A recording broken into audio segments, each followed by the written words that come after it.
My WoW family. Might seem like an odd episode title from the guy who plays World of Warcraft alone. No doubt, it is a bit ironic. When I started playing 10 years ago, I jumped into this game all alone. I played with my good friend who introduced me to WoW for all of one play session. And from there, I was on my own as a solo player in this social game. And that's the way I liked it. When I started the Solo Q podcast, it was not to make new friends or acquaintances. It was not to find a raid team or get some lift up into a different part of the game. I was here to report on how to play the game alone and share that experience with others out there. You shouldn't have to feel alone when playing solo. But a funny thing happened along the way. Listeners reached out with kind words. Some have even become supporters of the show. Twitter contacts have become friends. WoW podcasters that previously only existed in my own earbuds are now part of a two-way conversation. They have given me advice. They've shared experiences. Some have also become friends. Some of them took the chance to come on this show, and some have graciously invited me onto theirs. On top of all of that, there are special individuals and groups tangential to my WoW and podcast experiences. They all fit into my solo experience in different ways. In life, there are different kinds of families. The family we are born into, the extended families that we see only at big holidays, and the family we choose, whether it is spouses or new circles of friends. I might even make an argument for the family of WoW podcasters. Maybe BlizzCon 2026 will be our big holiday get-together. As odd as it sounds, even as a solo player, I have an entire family of people all around me. On today's episode of Solo Q, I share with you the many people who have become my WoW family.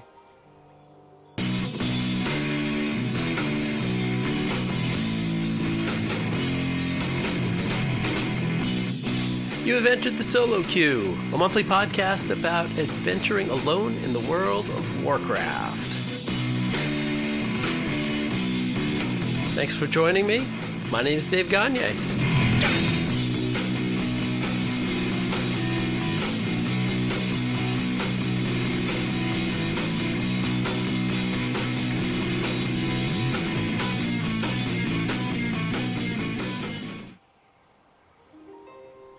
Welcome to Solo Q, episode 31. It's November. It is November 2nd as I record this, and we'll be coming to you shortly. We are in the midst of that holiday calendar that I mentioned last episode. Hallows End just came to an end, followed by Day of the Dead, and Pilgrim's Bounty is just around the corner. And you know what that means. Wintervale's bells will soon be chiming.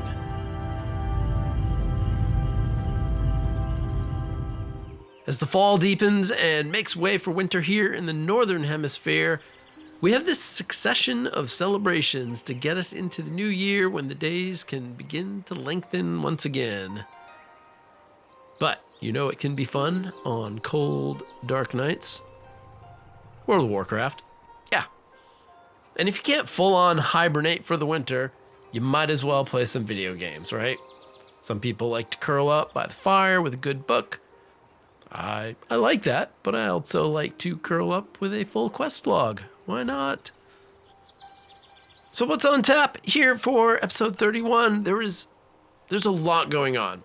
There is so much news out there, but I don't want to focus too much on the news. We are going to cherry pick a few things from 11.2.7, which is launching in a month. We have news from Midnight, continuing alpha and beta and launch news and other Warcraft podcast news. There is a big Solo Q announcement after the mailbag segment towards the end of this show. But this episode, once we take care of the news and stuff, this episode builds up to and is really centered on a profile of one particular WoW player that forever has a special place in my heart. And in addition to that person, we're going to talk about, as I mentioned, my WoW family. People who are, lo and behold, part of me in my solo player experience. So grab your spot at the holiday feast table, fill your plate, and let me introduce you to my WoW family. Hey, this is Editor Dave jumping in here, not with a correction, but with an announcement of a change in the episode. As I was diving into the various topics related to my WoW family, I could see this episode growing in size on the set list even before pressing record. You will even hear me make a joke later on in the show about not being sure if anyone is up for a 3-hour episode. At the time, that was meant for comedic purposes only. Now that many of the segments have been recorded, it has become clear to me that this is no longer a funny hypothetical, but rather a certainty. Ultimately, the research into the profile of that one special WoW player I mentioned continued to take me deeper than I anticipated, and so to get an episode out to you sooner than later, and to prevent that episode time from hitting an eye-popping number, I've made the tricky decision to split this episode into 2 halves. As promised, I will introduce you to most of my WoW family. At that point, I'm going to push pause and get this first half published. At some point after the weekend, the second half will get to you, and we will jump into a unique raid of the month, the special profile, and the other goodies coming at the end of this episode. So, pardon the jagged slice down the middle. Feel free to smush the 2 halves together later on if you want to give Solo Q the old Lord of the Rings director's cut treatment. Hey, you do you. Okay, apologies. More coming soon. Now, let's get back in and jump into that first segment. And what have you done lately? Yes, the very angry man who asks me every month, every episode, what it is I've been doing lately. I feel like he must be from the Shadowlands. I've now forgotten. It's been so long since I hired him. I forgot his resume. But yes, what have I been up to? Well, I've actually been pretty busy in the game. I'm going to kind of skip around. I'm going to be a little bit vague in this section. We're going to get to a few things later on. But what have I done since I talked to you last? Well, I did appear, actually, this is not in the game, but out of the game, on episode 450 of the Lion's Pride Tavern. And if you remember the last couple episodes or last little bit, I've been talking about finding Mac from the Goblin Goldcast on Lion's Pride Tavern and giving that podcast another try. Well, lo and behold, that ended up with me connecting with Mac on Discord and resulted in an invitation to hang out on a late Saturday night for a recording of episode 450 of Lion's Pride Tavern. It was a lot of fun.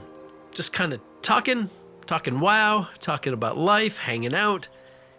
As I mentioned before, in kind of re-finding the podcast, it really is just a group of good people hanging out who also play WoW together, and it was a lot of fun. Yeah, I enjoyed it, so I'm grateful for Fafford and everyone in the gang for having me over there.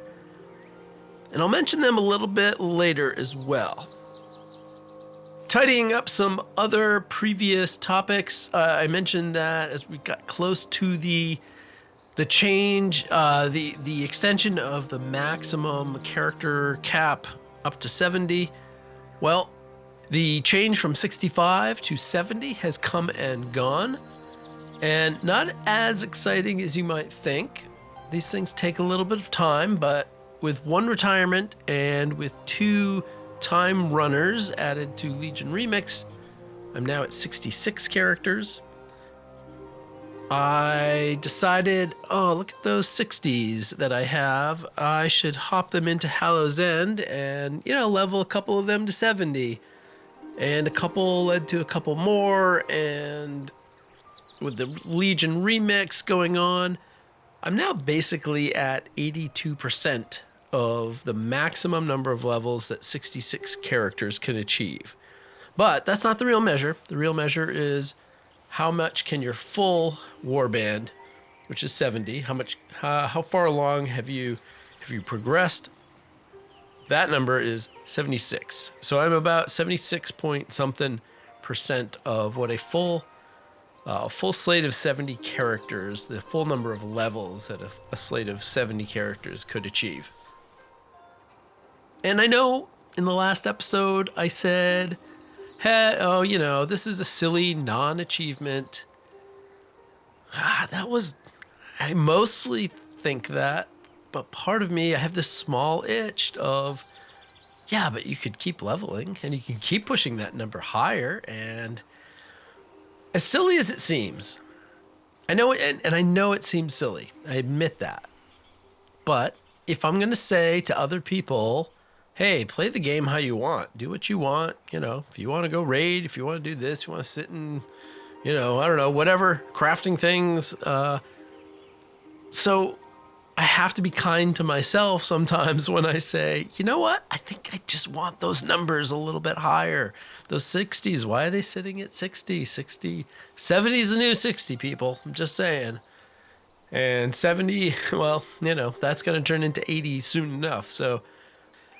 So with candy buckets out there and, the Headless Horseman needs to be slaughtered once a day, at least once a day. Why not just grab a little XP on some characters that, they've got some capacity to take on some XP. And then, after killing the horseman, why not just head to the next little hamlet and check out their candy bucket? Oh, and look, there's another one a little ways away. So, and that becomes really easy to do while I'm sitting watching some TV with my lovely and supportive wife, hanging out on the couch. We have been plowing through, believe it or not, a Gilmore Girls marathon for about the fourth or fifth time. I don't know, many times. So as we check out the Gilmore Girls, I am grabbing candy buckets all over, mostly Kalimdor and Eastern Kingdoms, ducked into a little bit of Northrend and a little bit of, where else did I go? Oh, of course, right here in Pandaria. And at this point, I'm up to 4 60s that have jumped all the way up to 70. So it doesn't take long, a little questing, the Headless Horseman, the candy buckets, and boom, you're done. So that's one of the things, just one of the things. I have also, of course, jumped into Legion Remix, but I haven't gone into crazy mode yet. I think you can define Remix crazy mode as that point when you just dive headfirst into dungeons and raids, because that seems to be that's how you crank up to the crazy power levels. And once you hit those crazy power levels, that's how you go kind of hog wild with gathering the bronze. And I haven't quite gotten there yet, although I've jumped into a couple of things. I've been dragged into a couple of things, which I'll tell you about a little bit later. At last check, I'm a little over 450,000 bronze. So remember, my first low-level goal for Remix was to buy up all of the class mounts. I have enough to do that. I haven't bought anything yet. I'm sort of just collecting, and we'll see how many characters I get to level 80 through their campaign, so I don't have to buy those. As I planned, I did start up with the Draenei Shaman, but the pull of the Druid was just too strong. I found myself saying, why not make another High Mountain Tauren Druid, and why not run it straight to 80? The compromise I made with myself, I'm like, okay, I love Druids, yes, why not? Let's make another Druid. I do want to do the Druid starting zone because it's there. I mean, I like doing it, so why not? But what can I do to mix it up? I decided not to do Feral. I decided that I would play Balanced Druid, kind of for the first time, at least for any great length. And, I don't want to read too much into Legion Remix. Feels good playing Balance, pushing all the buttons, blowing stuff up.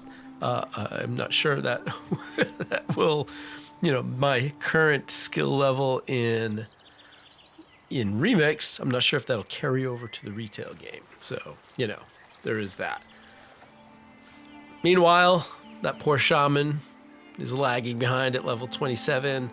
I think my current plan is just to hit a lot more of the high end, get that power grab on the druid who is level 80, who is, starting to jump into some stuff. And then at some point I'll swap over to the shaman, get that at 80. And I have a feeling those will be the only two I do. That's my hunch. Especially since I need those other 3 character slots for, actually 4 character slots for things that are coming, So I mentioned Hallow's End a moment ago, and I have a couple fun little stories from that. And I think we'll sort of close out this segment with a couple little stories. It is over. Your search is done. Let fate choose now. The righteous one.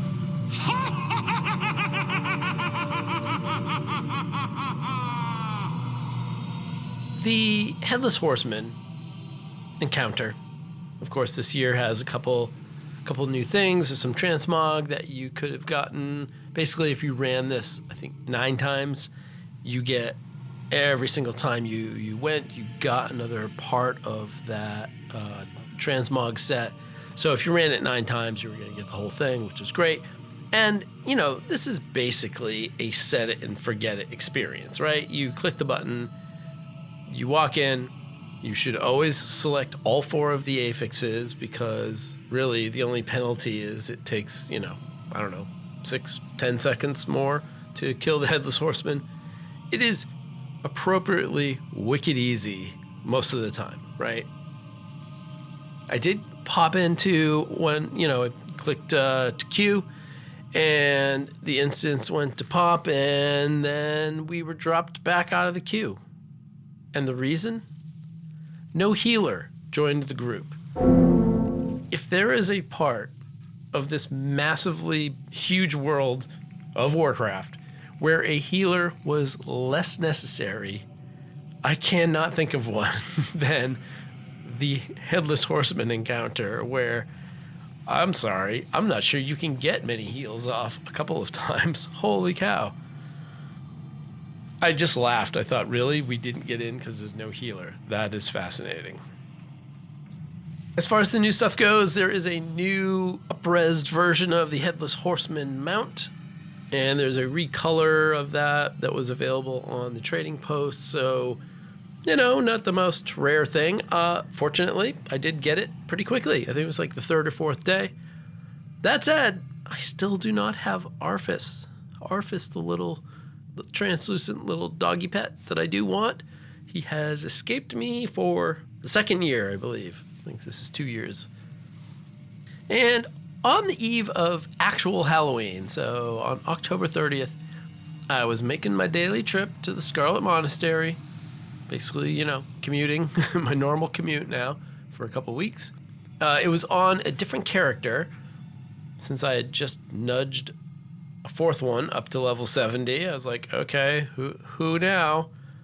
So I grabbed Naya, who is a High Mountain Tauren shaman, not the High Mountain Tauren druid I was talking about before. High Mountain Tauren shaman, who I had not played in a while, and basically I had not played since the anniversary event. Of course, I had to ignore the gear update offer so that I don't lose all my keybinds in trade for generic armor and 4 bags that are smaller than what she already has.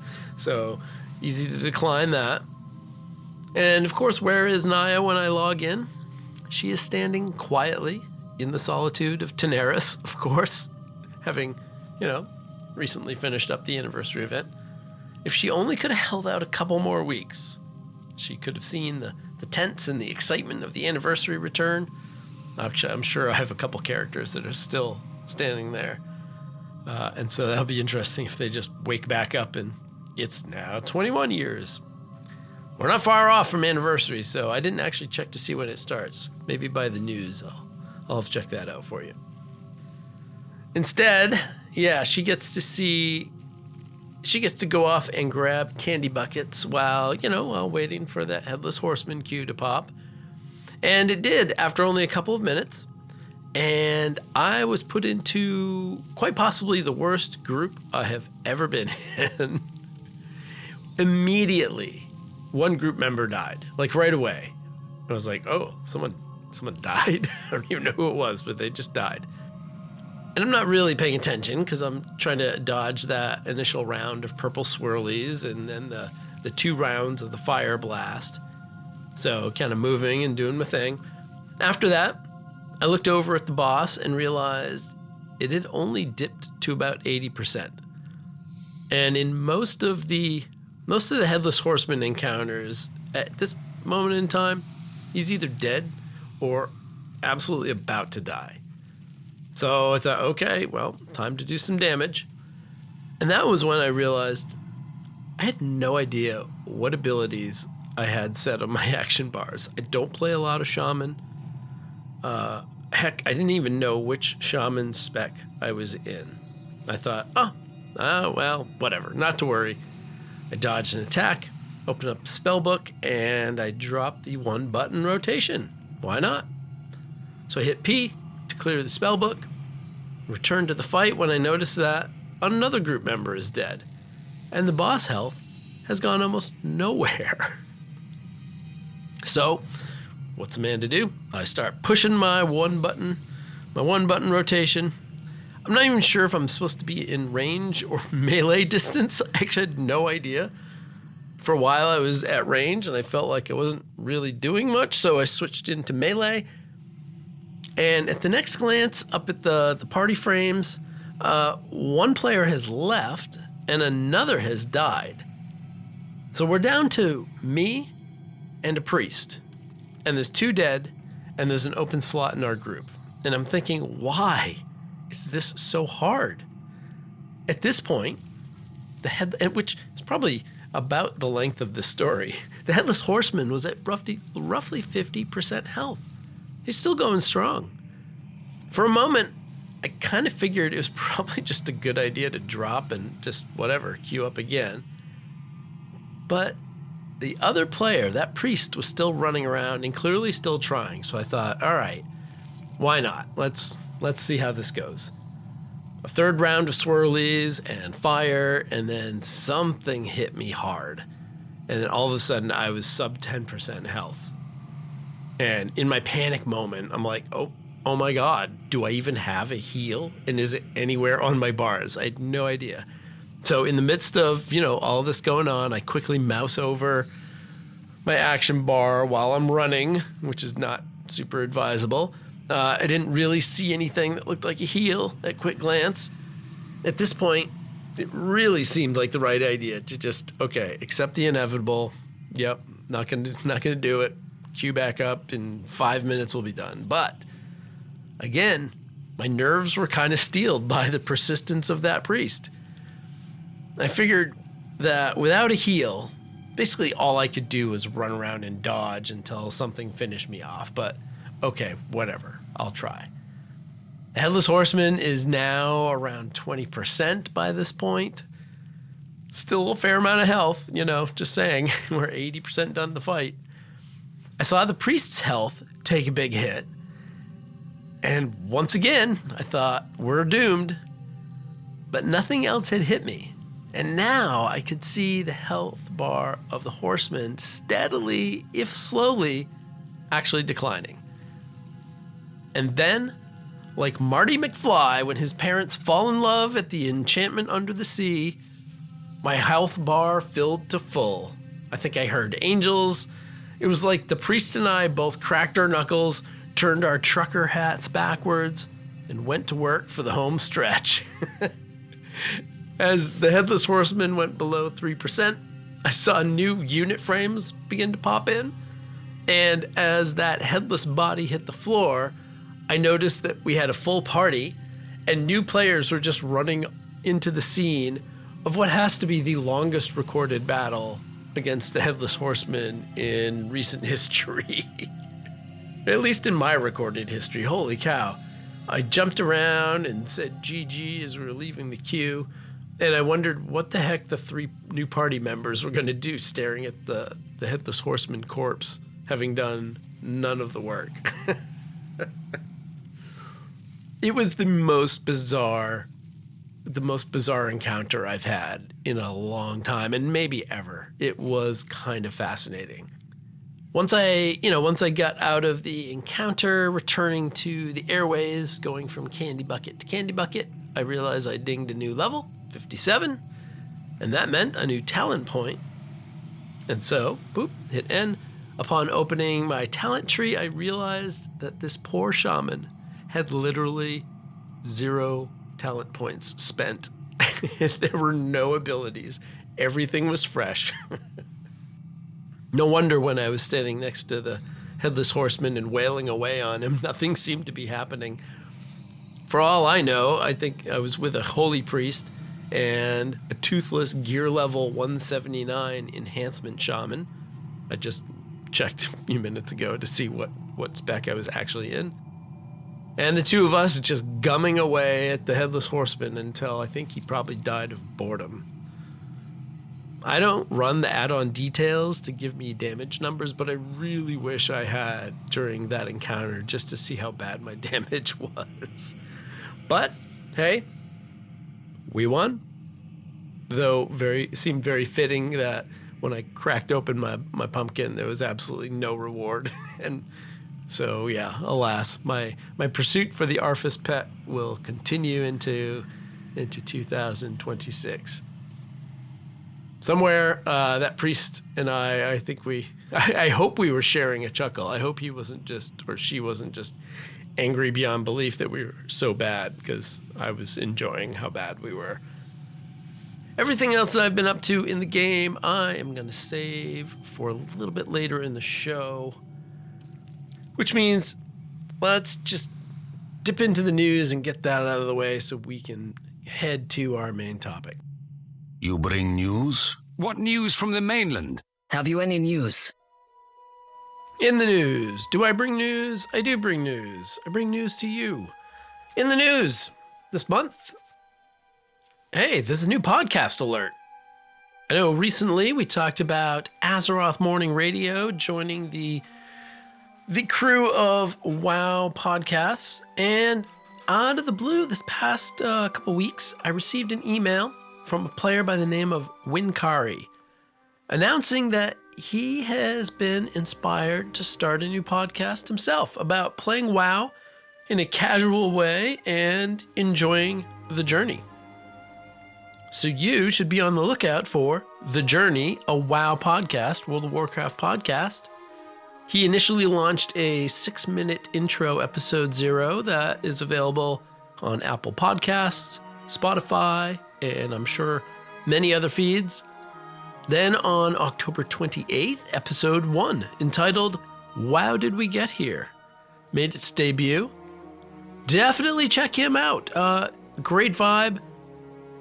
That episode 1 kind of gives you a little bit of background about him and his playing and what he likes about the game. And it sounds like episode 2, which is going to be coming shortly, is going to kind of dive into the first real journey of getting into the World of Warcraft in a slower way. So I am all for that.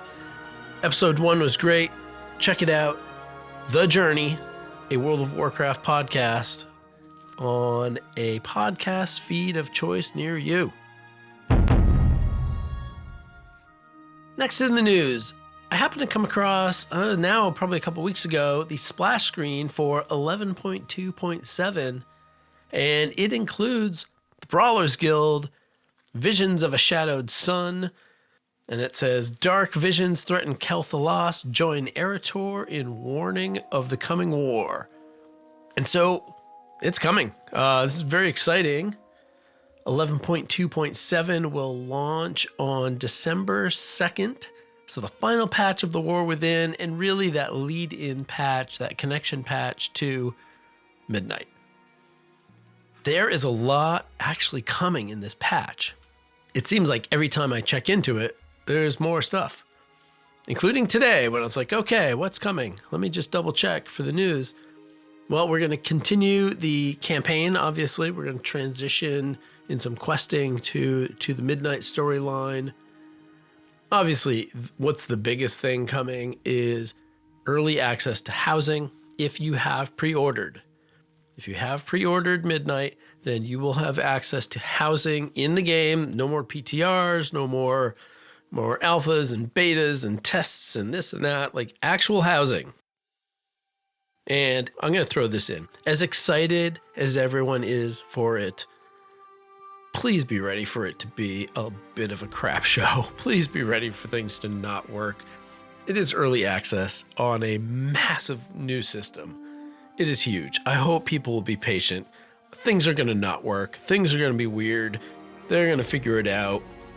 You know, this is quietly a way for them to continue testing before everything truly goes live and full bore, you know, with the new Midnight expansion. But yeah, take it all nice and slow. There's my advice.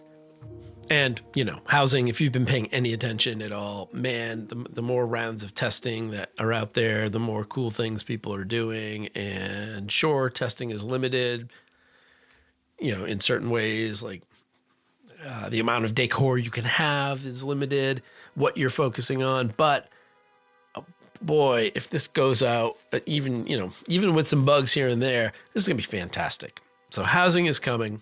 Even if you don't have Midnight, you're going to be able to start collecting decor. You're going to be able to start kind of accessing the system in the acquisition phase, and you can visit other people's houses. You just can't have your own house. So what else is coming? In 11.2.7, it looks like lore walking, which I sort of thought, oh, great, that'll be in Midnight. I think the new lore walking, which is called The Elves of Quel'Tha Loss, is coming with this patch. So that's very exciting. We're going to get some backstory on the Blood Elves and the Void Elves and all the Windrunner stories. So we're going to start hearing some of that history as we head into focusing on Quel'Tha Loss.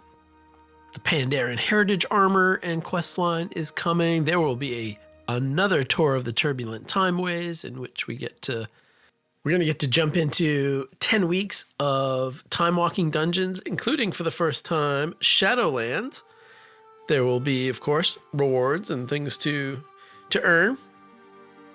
And one of probably the biggest surprises is the return of the Brawlers Guild. I'm looking forward to this. I don't believe, could be wrong, but I don't believe I ever participated in the Brawlers Guild. I have a vague, fuzzy memory of something that kind of fits the description, but I think it may have been some kind of quest and not the actual Brawlers Guild. I don't think the timing was right. I don't think I was playing necessarily when it was last active. But this is solo content. Question. You're fighting solo against people, but it's in front of a crowd. You have to wait in line. What if I'm shy and I don't want people to watch me? I have questions about this, but I'm looking forward to checking out Brawlers Guild. So, of course, it'll be in both Orgrimmar and Stormwind, so that's very exciting. So stay tuned for Brawlers Guild.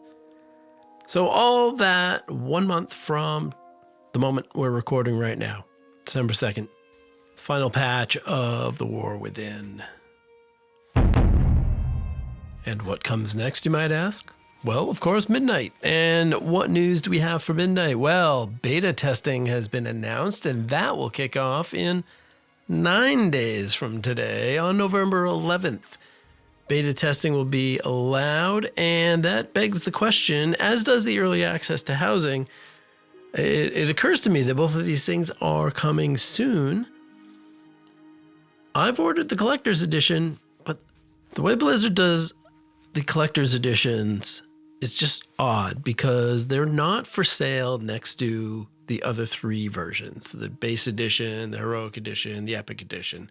all available in the Battle.net shop. A couple clicks and boom, you're there. The collector's edition actually goes through a whole different website for ordering, and that is not connected directly to your Battle.net account. So even though I ordered this a while back, my launcher still says, hey, upgrade available. Don't you want to buy the thing? And I say, I've already bought the thing, but it doesn't know that I have, which doesn't matter until Blizzard's going to give you early access to things. So I am hoping in the next couple of days, not to get my collector's edition, but to at least get my code for my collector's edition so that I can I can actually act like I have pre-purchased the coming expansion. So I don't know why that is. I'm sure somebody has a great reason. It doesn't matter to me. Your reason doesn't matter to me. It's very annoying. All right. So beta testing is coming. If you have Epic Edition or maybe the Collector's Edition, you're going to be able to get into midnight beta testing. I'm of two minds, like so many things on this. I don't know that I care. I'm not sure that I care to get into beta testing. I do think I would want to get into a few things. I do want to get into housing in 11.2.7. So get me my number. All right. That's probably enough midnight news, except there is one thing that I saw coming in midnight that is very interesting. They announced that the portal rooms in Stormwind and Orgrimmar are going to be reconfigured. They're moving a few things around. They're essentially the 13 Horde portals and the 14 Alliance portals are getting moved around because, once you get to the second level for each of those, it is a little, it's a little extra. And they're trying to put portals that are used more commonly into the first room and moving other things that are less used into that second space. So I'm glad they're doing that. I think, some people can disagree on which ones go where, but there's a Wowhead article out there if you want to check out the new layouts, but that won't be coming until midnight actually arrives. So, next item in the news, it was a big hubbub earlier, I guess late last week, when Xbox announced that the next version of its console will kind of blatantly be a Windows PC underneath it all. It is going to be able to act like a Windows-based computer. If you follow that logic along, you can play a lot of different things on a Windows PC. And according to the news, other game platforms will be available, such as Steam and the Blizzard Battle.net launcher, which, of course, take the next step means it sounds like you're going to be able to play World of Warcraft on an Xbox. At least that's the conclusion that many are drawing. I first saw this when Windows Central announced this news about Xbox and the new console. Doesn't this have to confirm the reason behind so many things going on right now? We have the simplification of rotations in various specs, with Blizzard saying we want to simplify things, make them easier in midnight. Okay. We have the one button rotation that recently came out. And, hey, I think I want to see the day where I can plug in my original Atari one button joystick and play World of Warcraft. Wouldn't that be fun? That may be coming. Does it not also fit our next news item, actually? And that is the war on add-ons. And you've heard this battle raging everywhere that Blizzard has announced it no longer wants add-ons to have access to combat data. Combat data meaning live in the moment as you're fighting. Your add-ons have access to data, and the concern, of course, is that The add-ons are taking the data and providing you solutions to things, telling you which way to go, which thing to do that you wouldn't otherwise be able to figure out from the game. And I'm not going to get into the entire description. I'm sure you've either heard this elsewhere, read about it elsewhere, but that add-ons have so invaded combat and especially with dungeons and raids that they have to be designed differently. So the great culling, I guess, is what we have all been hearing about for weeks. And now that rubber is starting to hit the road with alpha versions, beta version coming, add-on makers are finally, announcing whether or not they can even continue to support the game. And I haven't said much about this. I haven't really mentioned it on the show. As much as I actually run a fair amount of add-ons, but I don't, this type of thing is not super important to me. I do not use weak auras. I never have. I don't use healing add-ons like voodoo and other things. I do use, DBM, Deadly Boss mods. But, when you're running through 8, 10, 12, 15-year-old content, DBM doesn't really, its warnings aren't super important. So I haven't needed combat add-ons. But last week, Elv UI announced that it has suspended its planning and its implementation of its widely used add-on for Midnight. Like it at the moment is not going to put out a version for Midnight.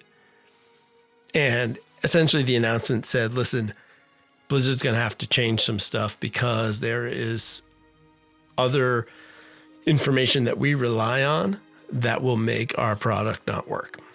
And I've been using Elv UI as long as I've been playing, and I know it was recommended to me 10 years ago, and it had been around for a while. It is a mainstay for a lot of people. So now they've got my attention. Now in the add-on apocalypse, as Denethor called it, I actually have some skin in the game. Now, I'm mostly joking because I ultimately I'll adjust. It's disruptive. It's going to be disruptive to me. I am very comfortable with the current visuals in my game. I'll call it my game because it's been customized, and I really don't want to change. I hate change. I guess that makes it so that I will be pretty grumpy if Elv UI does actually get caught up in this big sweep of add-ons because I don't use the combat features in Elv. It really is just, hey, move some things around, make them look different, and frankly, just make them look the way they've looked for me for most of these 10 years. So that's the problem that I have. I'm going to be bummed if I have to change that. That said, maybe it's a good opportunity for me to reassess what things I have on the screen and tweak those things a little bit.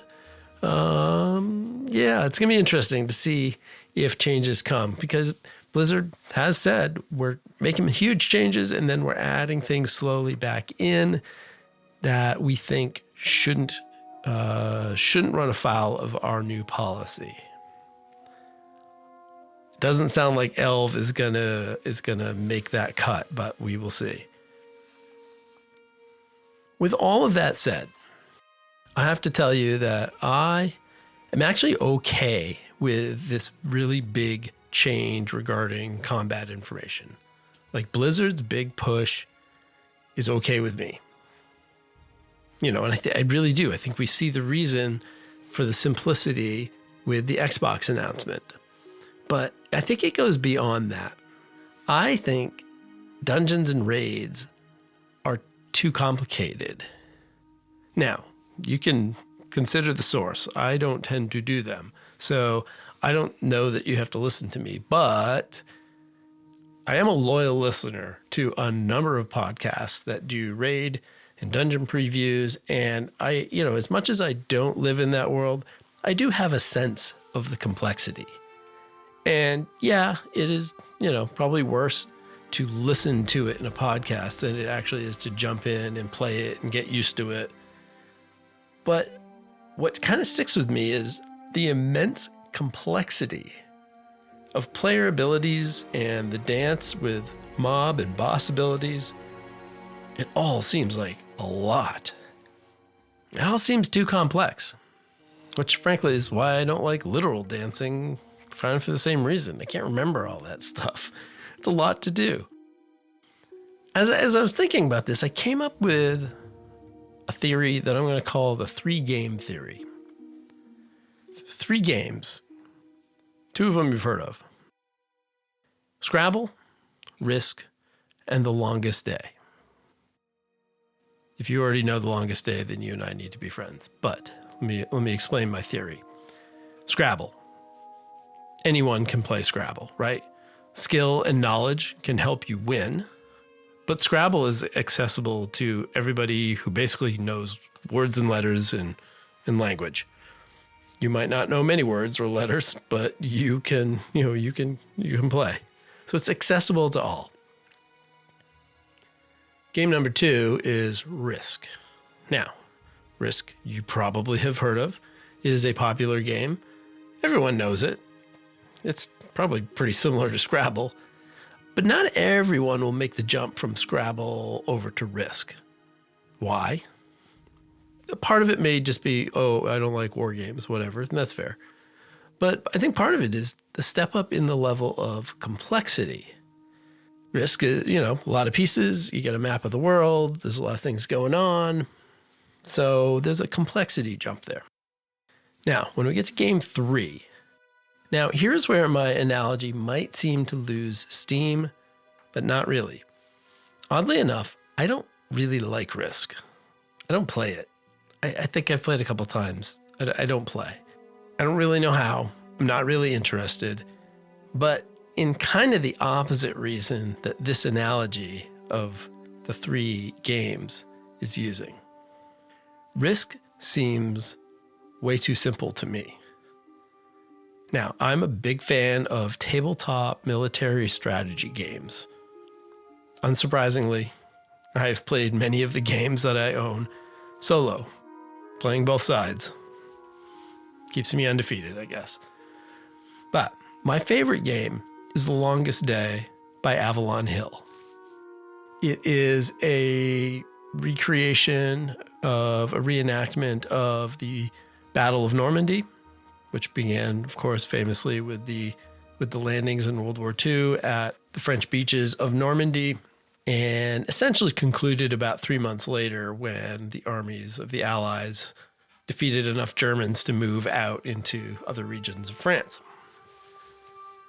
Now, The Longest Day requires a space roughly 4 feet by 8 feet to play. It is massive. The board, the map itself is about 4 by 6 feet. It has roughly 1,000 pieces, with many hundreds of pieces on the board at any given time. And each turn, you can move all of them. It is slow. It is complex. I laugh when I hear someone call Risk too complicated. I laugh, but I don't judge, because I know that you can very likely go to Target or Walmart or most decent toy stores and you can pick up a copy of Risk right now, because it has been and continues to be a popular game. Sure, not as popular as Scrabble, but it's still in the mainstream. As I was preparing for the episode, I looked around for a copy of The Longest Day, and I do this every few years. I don't know why. I already have my copy and I like it, but the copies are super rare. I noticed one just sold for $350. It is a game that has not been in print since the early 80s. It is not a common game. Not many people are interested in that level of complexity when board game night comes around. And maybe that is why the publisher, Avalon Hill, went out of business years ago. Okay, where am I going? I think Blizzard is in a similar situation. Is World of Warcraft the most complicated video game in the world? No, probably not by a long shot. But it certainly isn't Scrabble. And I would argue it isn't even Risk. I think for various reasons, World of Warcraft has become much closer to The Longest Day. And I can tell you from a personal experience that not everyone wants to play The Longest Day. Set aside the Xbox news for just a moment. If World of Warcraft is too complicated, both for new players and even for returning players, that is a problem for a company that wants to publish the biggest, most playable, most successful fantasy MMORPG around. Catering to only that small group of players that desire the complexity would be problematic if Blizzard has that goal that I just mentioned. For me, unlike when I'm playing The Longest Day, I actually don't like that level of complexity in Warcraft. I neither want to dive into deep research just to play the game, nor do I want to rely on a massive suite of add-ons to just tell me what to do. And I know this is oversimplifying everything, but sometimes I wonder what the point of raiding is if it has so many overlapping layers of complexity that the game has to tell you what to do. What about interpreting what's going on and reacting to it? For that matter, why do bosses always have to do their abilities on a schedule? How about once a thing is recharged, they just kind of use it whenever they feel it's the right moment? So all of that, again, at the risk of oversimplifying it, all of that to say, I think Blizzard wants to make something that is a lot closer to Risk, and probably with some elements of Scrabble mixed in, so that they can maximize their player base and therefore their profit. And, I don't know. I, for one, am okay with the reduced complexity. And maybe some versions of that complexity are what remain at a mythic level or some other high-end challenges. I like the news that boss encounters will be made more with players in mind, rather than just the technical abilities of what the add-on community can figure out and how they can parse data in real time to tell you what to do. I like that approach. So I really do say this with no judgment on how other people are playing the game. But I do think this pivot that Blizzard is taking with encounter design, with UI design, and with complexity reduction is, in the long run, going to make the game more enjoyable to more people. All right, enough. Let's get away from the news and the ups and downs, real and imagined, of the near future, the betas, the alphas, everything like that. Instead, in the midst of a remix, on the cusp of the final patch and the 11th expansion coming, I want to slow down and to look to the past, my past in World of Warcraft. I suppose I am channeling the vibes of the Lunar Festival in honoring my ancestors. Ancestors watch over you. But also the friends and the actual family that make up my WoW family. Let's get down to business. Indeed, let's get down to business with our main topic. And this is a topic that I've been coming to for a long time. It's been dancing around my head for quite some time. And it stems from two different places. The first is one special person in my life who was also a World of Warcraft player, although I did not know that necessarily at the time. And he has since passed away, and I wanted to find a way to not only just share his story, but to actually dive into his story. And we're going to talk about that at the end of this of this kind of big topic. The second place where this episode has come from is the growing irony, at least for me. Here I am, a solo player of a very multiplayer game, and there is a growing number of people around me who are directly connected to me playing Warcraft, indirectly connected, tangentially connected, and both Warcraft and the podcast. And so I wanted to take a step back and sort of recognize that, yeah, even though I am mostly a solo player, there are people around me who I want to talk about. The idea of playing solo is not something new for me. It comes very naturally. I mentioned above that I play board games solo, alone. They're not designed that way. I think I'm not alone. I've been playing video games alone mostly since roughly, 1981, 1982.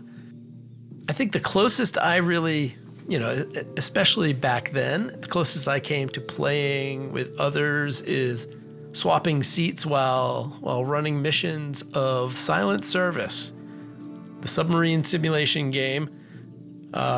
Played on the Commodore 64 back in the day with my good friend Ken, who I still occasionally see, not enough. I haven't seen Ken in a few years, but still out there.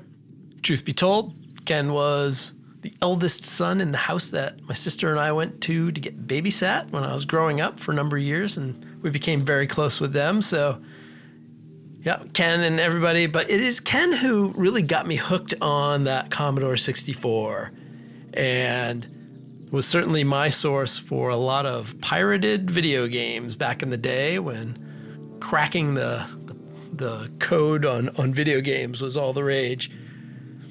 So I guess in the wave of some people saying, yes, I admit I've played on private servers, I have to say, yes, I admit I have played cracked Commodore 64 games in my past, so we all have our skeletons. So that idea of playing alone, that obviously that didn't change with World of Warcraft. And I know I've mentioned him on the show, but my good friend who got me interested in Warcraft went by the name Crazy on the Garona server. And yeah, he did. He got me interested in the whole universe, both Hearthstone and Warcraft. And as I've said before, we played together, I think once. Pretty sure it was once. I remember he gave me a ride on his Sandstone Drake because that was pretty darn cool. And there we go. We did the Stockades together, I believe, the dungeon. He took me through the Stockades. This was all 2015. And that was it. That was it. He was kind of on his way out of Warcraft for different things, different reasons. And here I was, left alone in this very big world. The second bit of family is actually a little bit different from all the rest. But it kind of fits into the whole nostalgia idea of family. I came across something the other day, and I kind of had forgotten that this was in existence. In my IT job, I've had many computers over the years. We routinely update laptops and desktops and things like that. And I've kept my computer from when I started this job in 2014. I had a very big 17-inch Dell laptop, massive, chunky thing. It was fantastic. I loved it. The problem was I could not update it to Windows 10. It was a Windows 7 machine, and then when Windows 10 came around, lo and behold, it was not eligible for the update. It didn't have the architecture, what have you. And in the past year or so, there was something I needed to go back and get to specifically on that computer. And I have kept it because, A, I don't like throwing things away, but also B, there's no reason to get rid of it. It's still a functional computer. I do not use it very often, I have to admit, but I needed something very specific. And in poking around, I realized that I'd forgotten I had partitioned it, and I actually had 2 installations of Windows on it. And on each of those were frozen in time versions of Warcraft, like an installed version of Warcraft. And I believe the older partition was maybe patch 6.1, and the later in the year partition, kind of a newer version of Windows 7, I think the final patch 6.2, 6.2.3. It was neat to see that I could, kind of go back and see the early roots of my Warcraft playing. I mean, I'm someone who can anthropomorphize just about anything, lots of things in my life.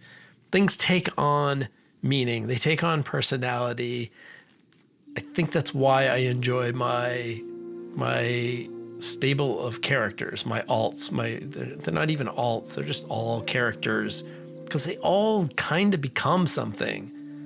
My old computers are still something. They still feel like part of my family. So it was neat to just accidentally fall onto literally the first computer I ever played Warcraft on. So that was pretty cool. In the interim, kind of from there, all the way to about 2023, I played a lot of solo Warcraft. I heard an idea the other day on Blizzard Watch that retail WoW is not about interacting with whoever's on your server. It's more just about interacting with your friends list and your guild and people you know. That idea of server identity is gone. And I think that is true. And I think that's just the way it is. It's certainly a shift away from the origins of WoW, when servers and players on those servers definitely had unique identities and people felt more like a group. Now, of course, with sharding and connected realms and the death of many guilds, many players just seem to have a more transactional, more come and go relationship with the game, and therefore the players around them. I have an interesting thought, and I have no science to back this up, but that kind of feels like Warcraft is headed a bit more in my direction, in that I don't want to play with random people. I don't want to take the leap to get out there and bring people, become friends with people. In reality, I don't interact with many people in game, but if I have to, if I have goals that include group content, then I would want to do that with people that essentially I have vetted and friended and interacted with. And for me, without wanting to take the leap on the internet, that means knowing people in real life. And ultimately, I don't really know people in real life who play the game, or at least I didn't think so. At least not in the beginning. And so that idea of establishing a small community of actual people inside of World of Warcraft seems like the way to go. And I would do that, except there's something I know about myself. There's a reality, there's a problem with this, and that I'm not very good at being friends with people. It's not to turn this into a therapy session, because you're certainly not going to get a copay from me, but I have realized that I'm really bad at staying in touch with people, even people I like very much. There might even be people listening to this who think, I don't know, I haven't heard from him in a while. I don't know what he... I'm sorry. I'm very sorry. I'm really bad at it. It's really easy to fall back into myself, and into my own world. I'm very much an, out of sight, out of mind kind of person. What is in front of me is the entire world. And if it's not in front of me, it's really hard for me to kind of get back to that. So juggling friends, especially in this world where, my closest friends, some live nearby, some have, off into the world, all over the place. And it really is difficult for me to kind of stay in touch with them. So when you take that idea and you add that to my unpredictable work schedule and my unpredictable availability, I am not someone to be counted on to be regular. I mean, if you're listening to this podcast, you probably have figured that out. And so, I don't even really make the attempt. And from 2015 to 2023, I played the game alone. WoW was my nerdy little secret hidden away from my regular life. I knew no one in the game. I even had friends in my Blizzard, friendly thing that weren't actually friends. I'll talk about that in a bit. The only friends I did have were those one-way relationships that I had with content creators, most of them podcasters, a few YouTube people as well. And we come to 2023 and the BlizzCon at 2023 and how wonderful that was coming out of COVID and coming out of employment stuff and everything. It's this big change in the landscape. And I've said this before on the show, but that was that moment of, yeah, I am going to take a crack at this podcasting thing. But I was doing that as a solo podcaster. So many things that I do are solo things. And again, I have a hard time breaking out of that. So, hey, the brainstorming is mine. The planning is mine. I occasionally bounce ideas off of my wife, and she's very helpful. She wishes she could be more helpful, but I'm that kind of guy, sadly. But this podcast, is mostly a solo venture. And, hey, that recording process where you're staring into a screen while monitoring audio levels and checking notes or looking at a script and no one's talking back, that's a very solitary place to be. And luckily, I'm pretty comfortable with myself. I'm pretty comfortable talking to myself. Frankly, talking to myself is the only way to get things done a lot of times. The fact that I'm talking to myself and you can click like and subscribe and send me a note on how well I did at talking to myself is bizarre and cool at the same time. But that act of doing that, of putting out a podcast, it is a very strange thing. It's a very strange creation thing, and I'm sure it's similar on online making videos or something like that. But you edit, you work hard, you upload it, you click that publish button, and nothing happens. Okay, you click the button. And a few minutes later, if you're in your podcast app, a familiar logo and a name pops into my app, and then what? No applause, no energy. Maybe I'll even listen to it. I don't know, or maybe I'll just go to work or hang out with my wife, who I've probably ignored for most of the hours ahead of a podcast drop. So, yeah, this solo podcasting thing started out that way, and that was how it was supposed to be.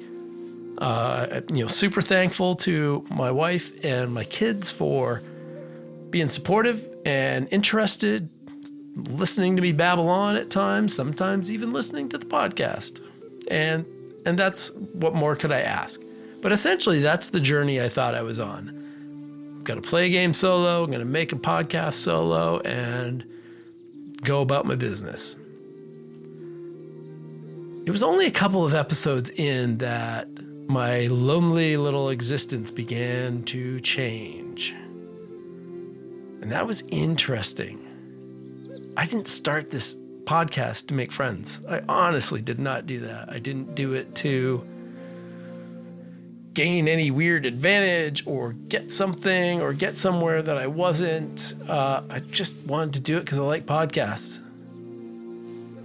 And, social media kind of felt like a necessary evil. Great, I'll make a new Instagram and a new Twitter and eventually a Blue Sky, and Lord knows why I have a Threads account and all of these things. And I've never liked Twitter. I don't like, it's not even never including back to 20 whatever when it started. It has nothing to do with the current owners or whatever. Algorithms, I don't love it. It's too streamy and doesn't make sense. It's disjointed anyway. All of a sudden, someone's reaching out to me. If I remember right, from a podcast I'd never even heard of. And that was Gershom from Thrall's Balls, one of the co-hosts of Thrall's Balls and one of the longtime hosts of Thrall's Balls. And it was this little act of kindness, jumping in and saying hi and getting to know her from a podcaster point of view, that all of a sudden just sort of unlocked things. And she kind of jumped all in on supporting Solo Q. All of a sudden I'm, listening to Thrall's Balls every week, and all of a sudden I'm hearing my name and plugs for the show and praise for the show. And that really was a game changer. At the time, along with Wooly, the host of Thrall's Balls. Now, with Johnny Tips kind of following suit, I've interacted with all of them. I've been on the show. It really was a huge pivot that I didn't see coming. And so all of a sudden, these people are kind of in my family. And that's not an easy transition. There is a crap ton of editing that goes into this podcast to make me sound whatever you think I sound like. I think it sounds okay. You think whatever. But it takes a lot of work to get me there. And I was super nervous to go guest host on their show. They invited me on to Thrall's Balls, and I was half terrified, not going to lie. And if you listen to that episode, I don't even remember what it is. It's been like a year and a half or so. It's been a long time. If you listen to my guest appearance there, boy, you can, I think it sounds okay, but there's a point where we're doing the mixed drink of the week and they're asking for, hey, what do you think goes into this drink? And you will hear me basically blank out as I'm trying to make a guess. Like my brain is not working at all. And that is absolutely par for the course. That's why I do not do a live show here, folks. It ain't pretty. But if you want to see it, if you want to hear it, go check that out and listen closely. And yeah, my brain just doesn't function. So I have to make this show the way my brain functions. My family grew a little bit bigger with listening to the podcast Live, Laugh, Lore, which I had been for a while.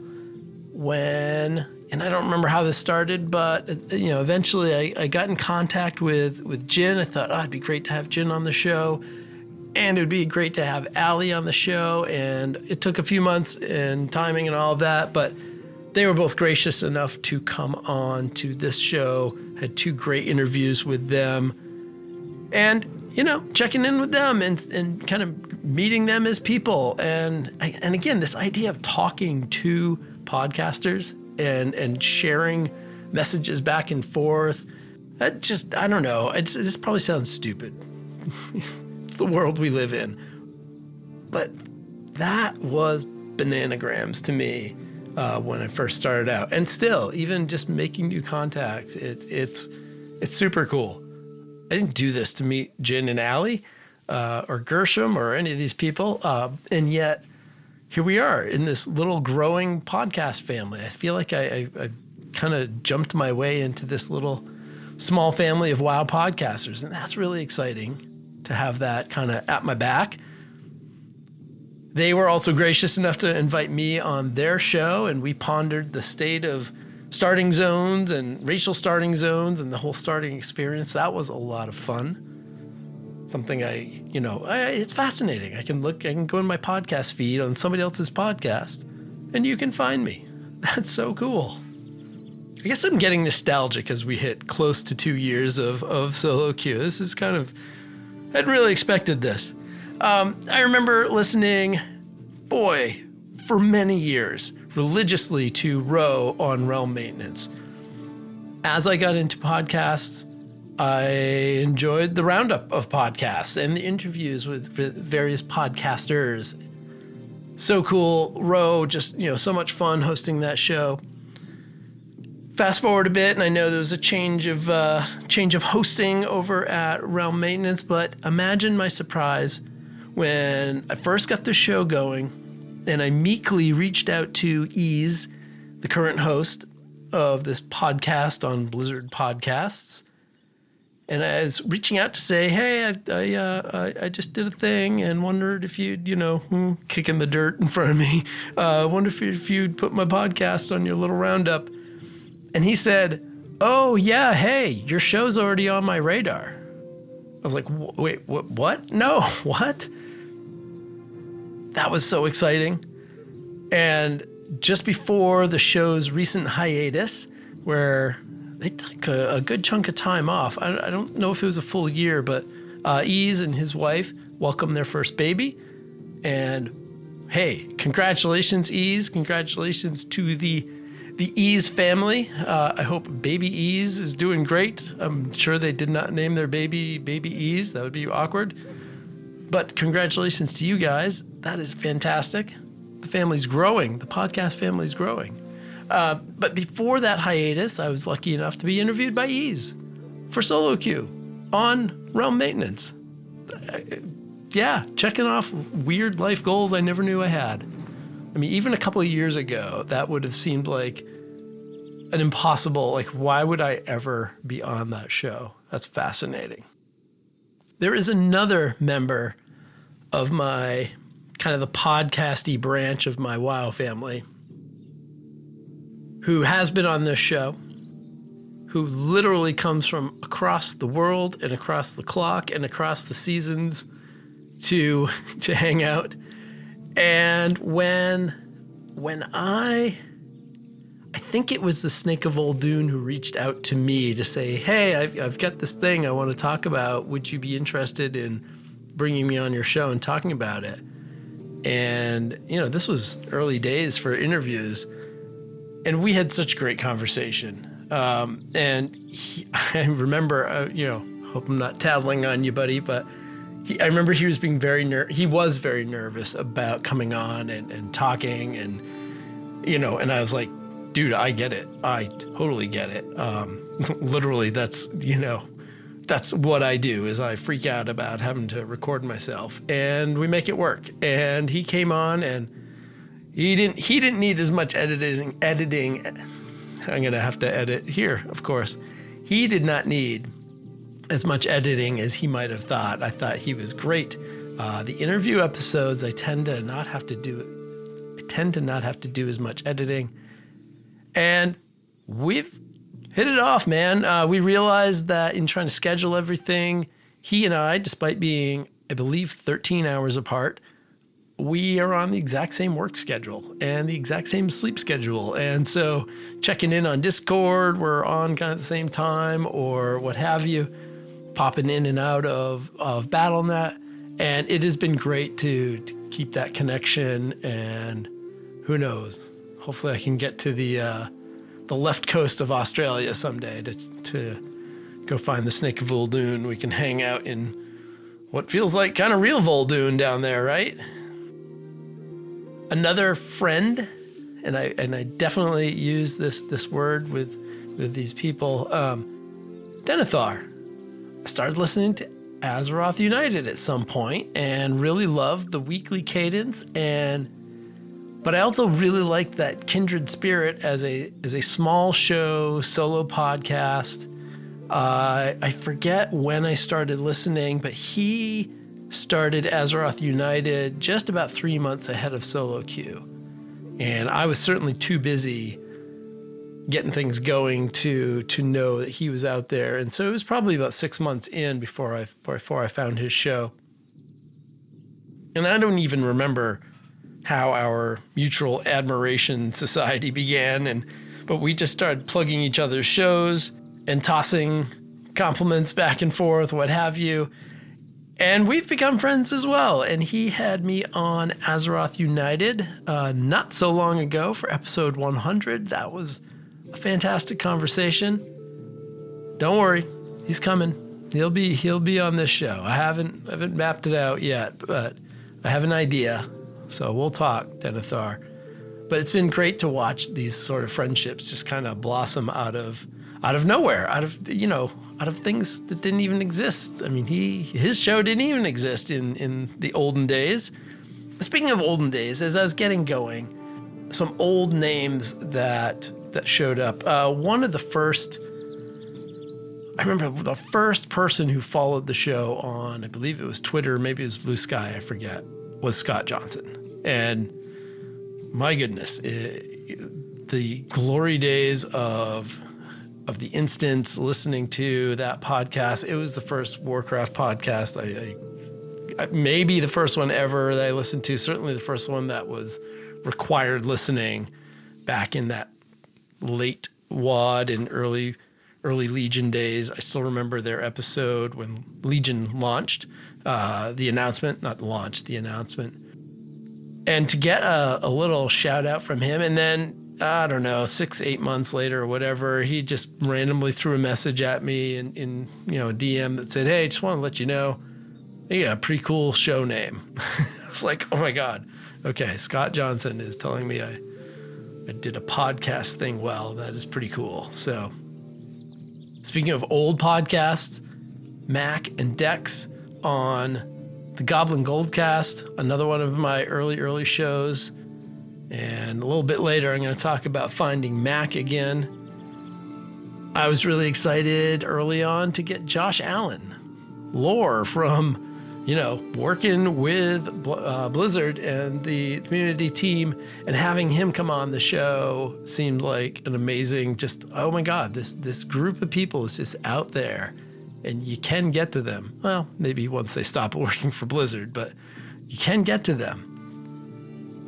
And maybe the biggest crazy moment of all was me sitting at a bar in Boston, Massachusetts, and somebody saying my name and me not turning around because I'm thinking, I don't know anyone in Boston, Massachusetts. I'm just sitting here at a bar waiting for podcaster Jason Lucas to say my name. Oh, wait a minute, to say my name. Okay. And I turned around like, I'm sure Jason thought I was a little bit slow. Took him a couple times to say, "Hey, is that you?" That was fantastic. And Jason and I ended up hanging out a good chunk of the night in Boston, even after heading to the Warcraft 30th anniversary celebration. That's fantastic. Again, to hear these voices week in, week out, telling you all these things, and then to hear those voices live, and then to make friends with those people, it's just been so welcoming. The Warcraft family of podcasters.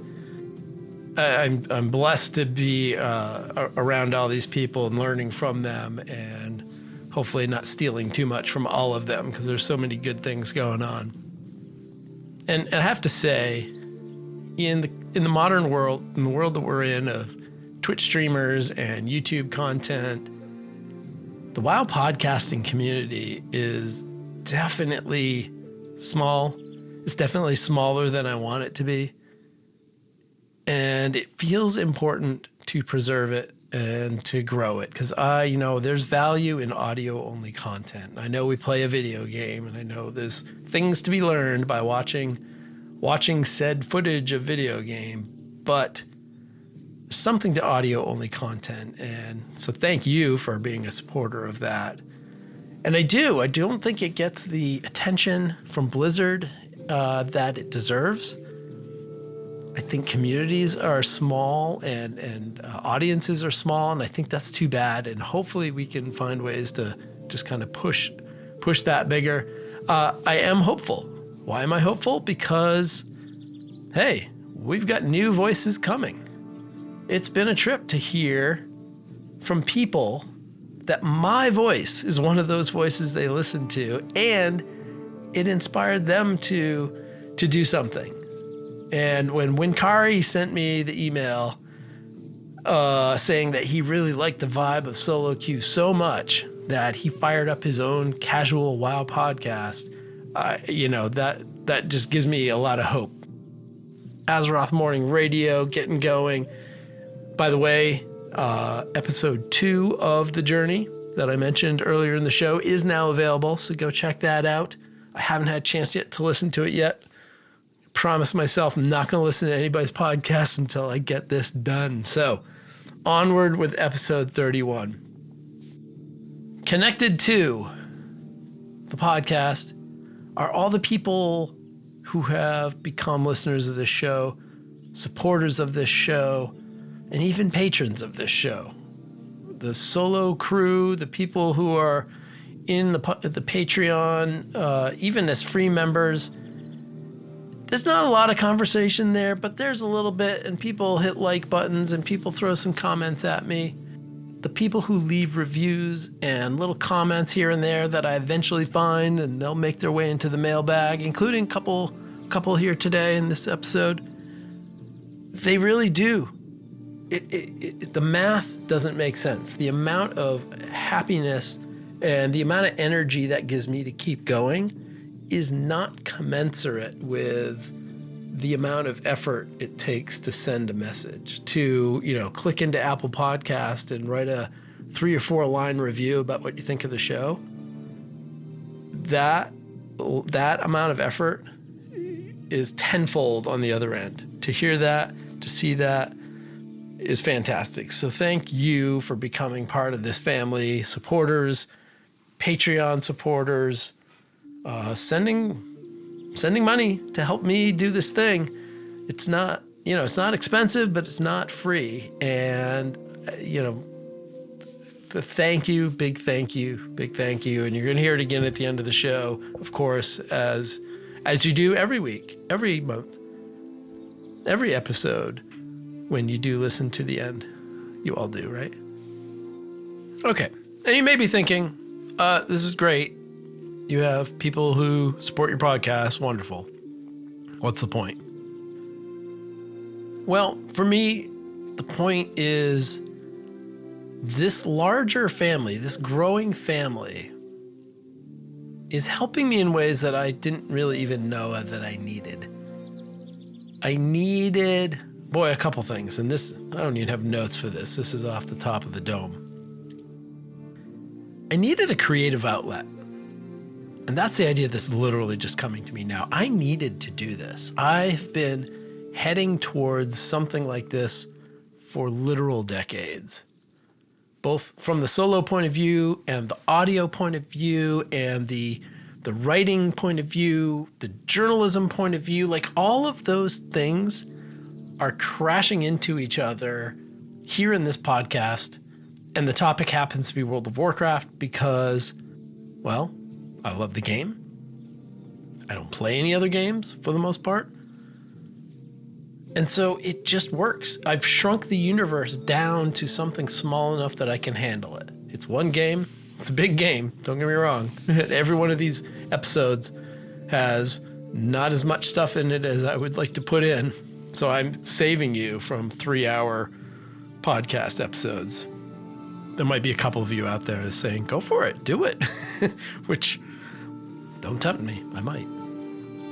I guess we've gotten close, right? Didn't I do 246 at some point? Oof, sorry. Yeah, these are not YouTube shorts. This is not ever going to show up on TikTok. Okay, but this family is helping me, again, in that way, but also it's helping me get out of my own solo thing. The solo thing is, slightly by choice, but mostly by design. It's mostly by the way my brain works and the way my social things work. And you could argue both of those, they don't work super well. And so solo is just easier. Solo simplifies things.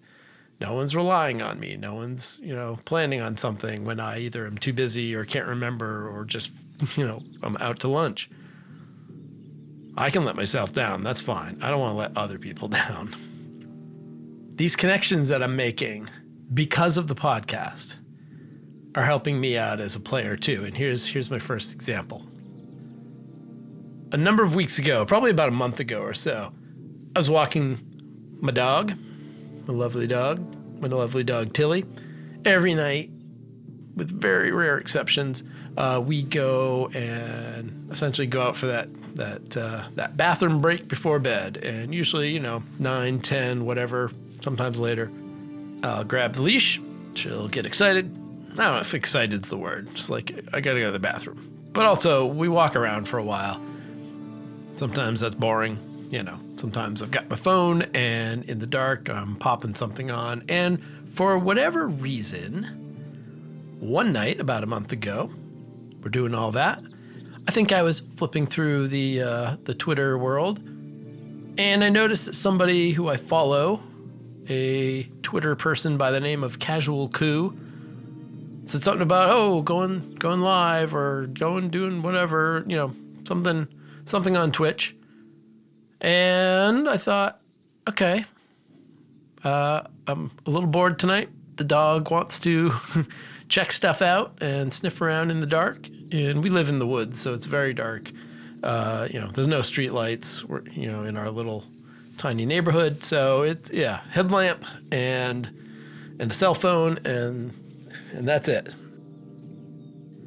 And on that particular night, I don't know, it seemed like a good idea. I was like, oh, what the heck? I'm on my phone. I'll pop open the Twitch app and check out whatever this casual coup is. Because, I like to make connections with people that are kind of interesting to me from the start. I don't just click follow on everybody on Twitter. That would be terrible and terrifying.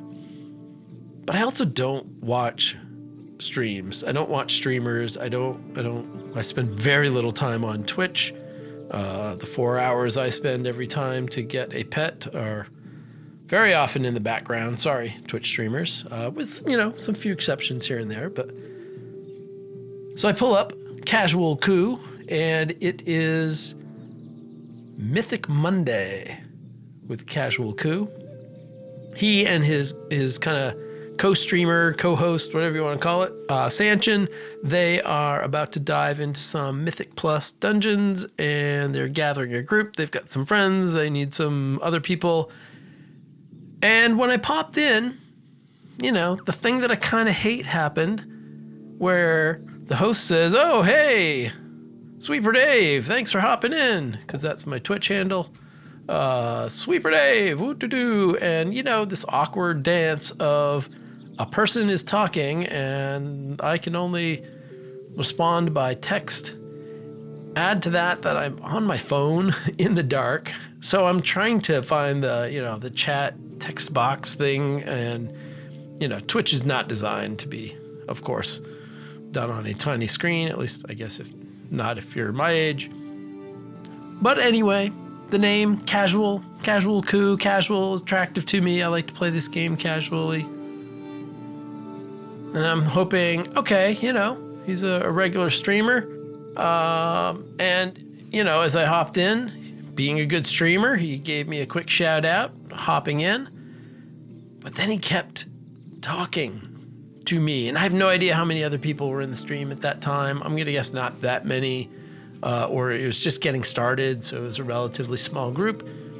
Or maybe it's just my Twitch handle piqued his interest, but he just started asking questions and talking, and I thought, well, I can't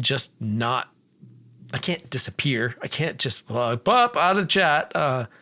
Especially now on my Twitch account, my logo is the solo queue logo. So, I can't do bad press, bad marketing for the podcast. And I thought, okay, I guess I should just start answering in the chat. And I did. And we began a slightly awkward conversation of him kind of talking and throwing out some questions, and amidst trying to get a dungeon group together, and then me slowly typing out responses on the app, on the phone, out on the road, while the dog's sniffing everywhere possible. And it kind of went back and forth. And the dog and I ended up walking a very slow mile plus while I was making a new connection in the content creation family. Although it's a slightly different branch of the family with the whole video thing. But in the midst of that, Koo had invited me back to, another week to say, hey, come run some Mythic Plus with me. And I remember saying like, oh yeah, I don't really do that, blah, blah. Come run with us and the streaming partner, Sanchin. And I remember thinking, you know what? Okay. In the name of the podcast, in the name of I'm getting over some of these humps.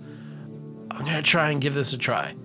And I know, he's got a regular schedule. Mondays is when he does Mythics because, alliteration. And then other days are other things and whatever. And I was hoping to catch him on a Monday.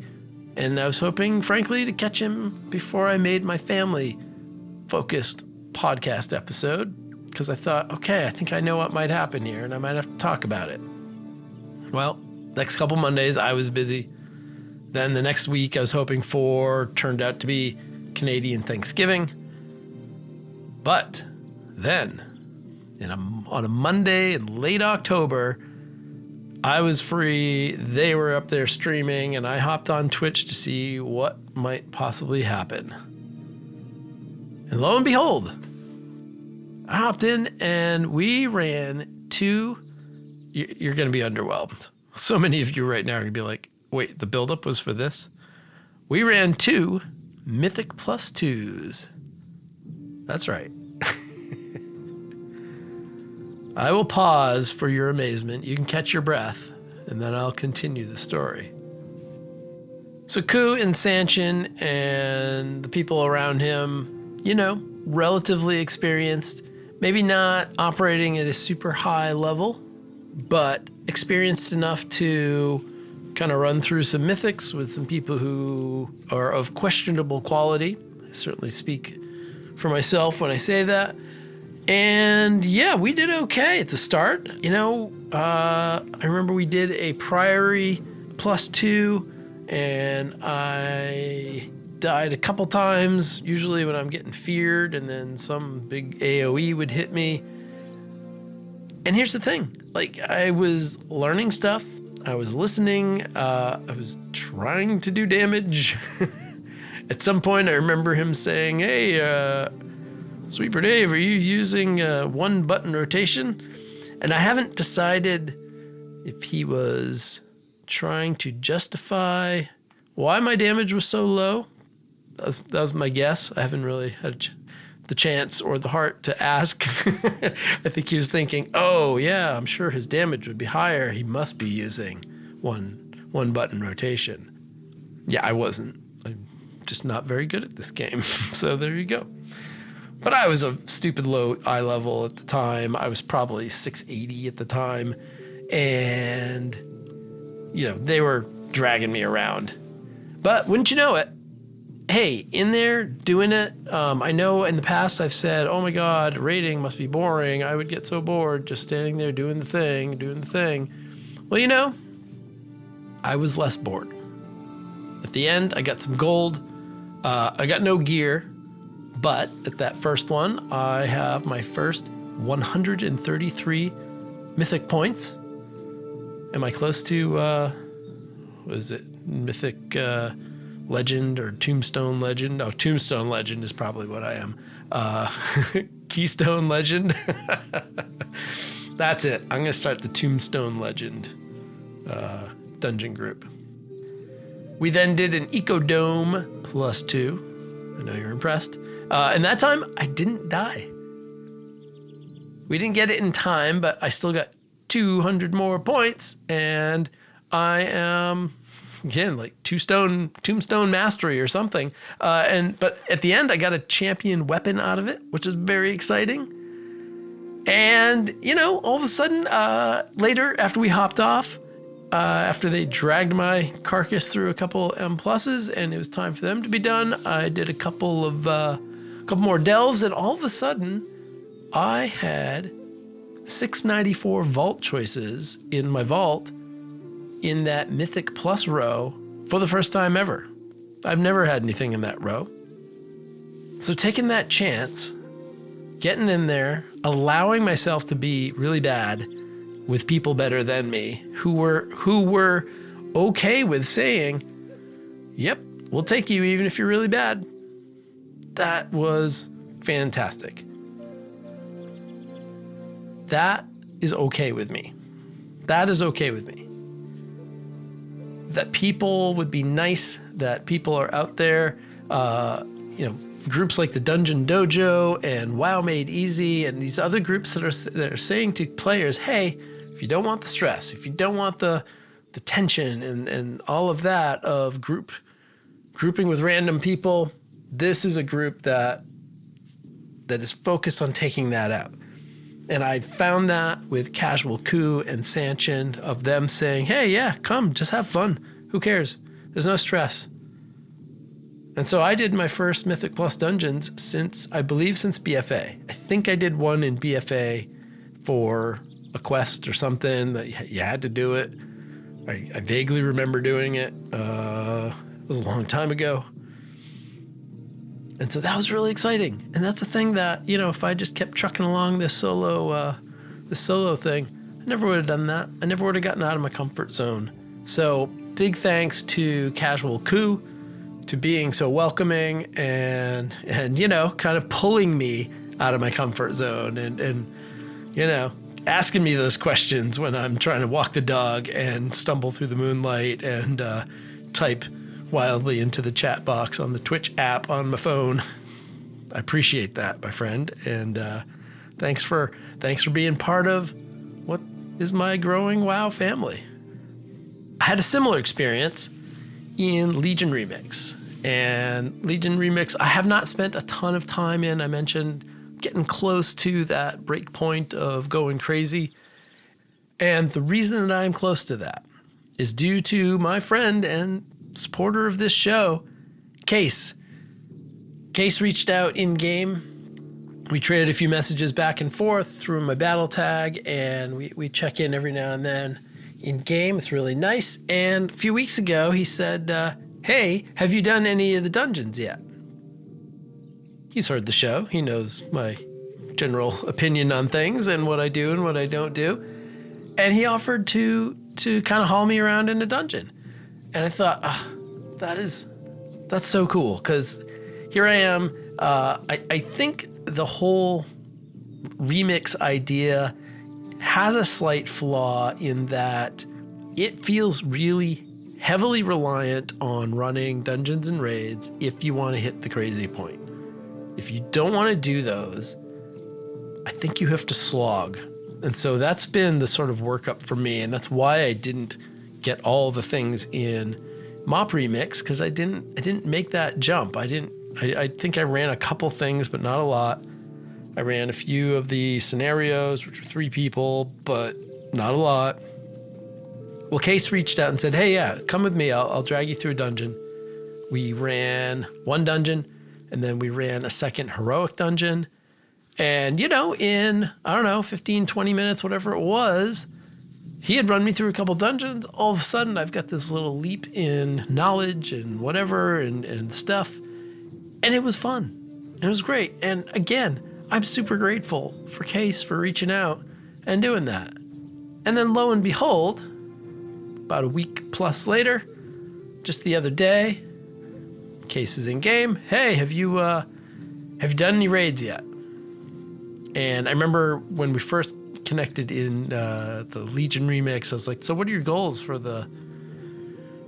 bronze? How much do you want to bring in? He's like, I want everything. I'm going for everything. So I'm like, okay, all right, 10 million or so, whatever that number is. That's a lot.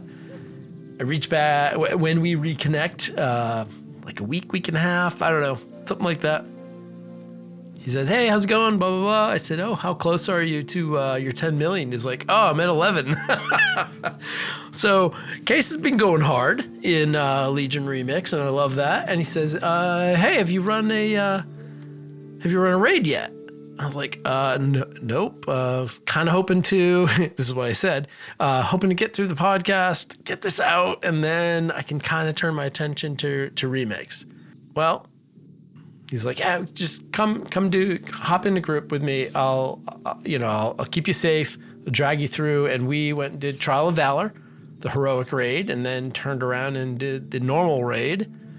And all the stuff that comes with that and the achievements that come with that is fantastic. And then he said, have you done a plus 30 yet? Like, no. Like, he dragged me through my, basically my only dungeons. I don't think I even did any after that. Maybe I did a couple. But anyway, no, I have not done a mythic plus 30. My eye level is like 590 or something, whatever. He's like, I'll make your group. We'll run through. There'll be a bunch of people in there with power. Don't worry about it. We'll make it plus 30 and we'll go. Well, we did. We did a plus 30. Holy cow. My little 594 druid was not loving all of it. First of all, everything moves fast. And so hard to keep up. And I guess I'm trying to pretend to grab bronze and things and kill things. But I was so underpowered and under-armored. I remember at some point I walked through something on the ground and I insta-died. I was like, oh my God, okay. I can't even walk through a green ooze by accident, instantly killed. I died so many times in that plus 30, trying to just kind of keep up. But we got to the end, and hey, when you do a plus 30, there's a whole achievement, and there's a Mog set, and that goes right into your thing. I was like, I didn't get a Mog set. He's like, did you get the Mog set? Is it in your bags? No, there's nothing in my bags. Oh my God, what's going on? It's already in your wardrobe. Fear not. And from what I hear, and I think this is true, this is very common. Like, Case was doing an awesome thing for me, and I like hearing that there's a lot of people doing this. There's a lot of high-powered players who are just like, yep, hop in. We're going to go kill stuff. You follow. You get some stuff, both in raids and in Myth Plus, the M+. Take advantage of that. I know it can be scary. I know firsthand it can be scary to hop in and whatever, but I've seen the proof. I've been offered the proof. Thank you, Case, for dragging me through all that stuff. And now I feel like, okay, yeah, it's not so bad. When this podcast is done, as I tried to say, I'm going to be jumping into more of that. And so, yeah, maybe I am going to get to crazy mode pretty soon in the Legion remix. Where does all of this remix dungeon running, raid running, and Mythic Plus running, and real life Mythic Plus keys, where does all this get me? This might surprise you, but I have an interesting raid of the month this month.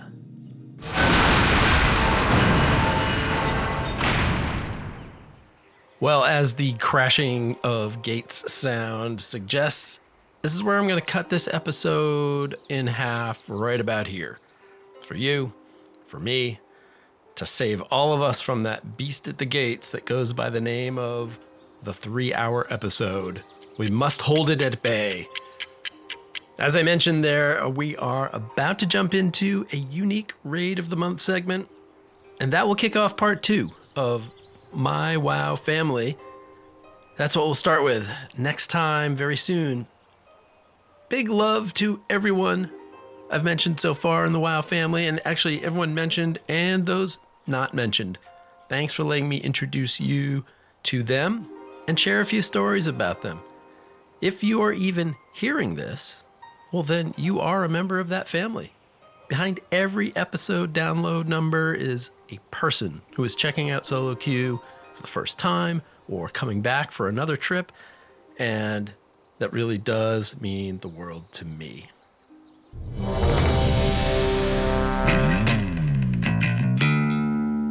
Hey, thanks for being here. Part 2 will be on the way soon with more stories of family and what else they have dragged me into in-game. And I'm excited, really excited, to dive headfirst into the story of that one special person in my life and how our Warcraft lives never quite intersected. For now, I am going to split my time between editing up that second half of this journey and trying to ramp up my bronze grabbing skills in Remix. Remember, all of the music that you hear in the episode is the amazing work of the amazing people at Blizzard. Hashtag don't play muted. Come on. The music bookending the show, of course, is by my friends in the doom metal band Ogre. There's not a lot of family-focused songs in their discography, but that's okay. They are definitely part of my family, even my WoW family, my podcast family, and I'm super grateful to them for the use of their songs Skeletonized at the start of the show every time, and the eponymous Ogre here at the end of the show. So Ross, Will, and Lord Cunningham, thank you. I want to thank everyone who made this episode possible. My lovely and supportive wife, of course, all 3 of my awesome daughters, my brother-in-law and sister-in-law for their support, my father-in-law, who despite nearing a 90th birthday this month, every now and then he still asks me to remind him how to find the podcast. And thanks to the good folks, of course, at Podbean who are hosting Solo Queue. And speaking of family, thank you to contributing Patreon supporters. Andrew, who I just got an email from, Righteous Bandy, That Sky Guy, yes, we need to go get a beer. Sin, Snake of Voldoon, John, Scott, Jeru, Raven, Greybeard, and Case. Case, who dragged my butt through some way over my head Legion remix fun. They support the show over at patreon.com/soloqwow. Their contributions go into hosting the show and some recent equipment purchases to help round out the new Solo Q headquarters up here. Much appreciated. And thanks to free members, Max, Eddie, Bear, Friends of Wumpus, Sean, Kuro, Aaron R., Aiden Akron, Guardian Sandy, Alice, Dawn. Ooh, I promised I was going to work on your name, Camille. It's not. All right. I'm going to go back to the drawing board on Camille's name. Oh, I'm so sorry. All right. And 3 new members this time around. Wednesday, Eric, and TJ. All of you, welcome to the family. Thank you for your support as well. You know the drill. Subscribe wherever you get podcasts, Apple, Spotify, all the rest. You can watch on YouTube. Ratings and reviews, they help the show grow. And we are going to get to some of those reviews in the mailbag segment here in the second half of the show. And of course, you can reach out to me, SOLOQUEEWOW, at Gmail, at Blue Sky, Twitter, Facebook, Instagram, and Threads. Midnight Beta comes on Tuesday. If you are headed there, enjoy it. We can talk about all of it next time we hop into the solo queue for the second half of my WoW family. I'll see you out there.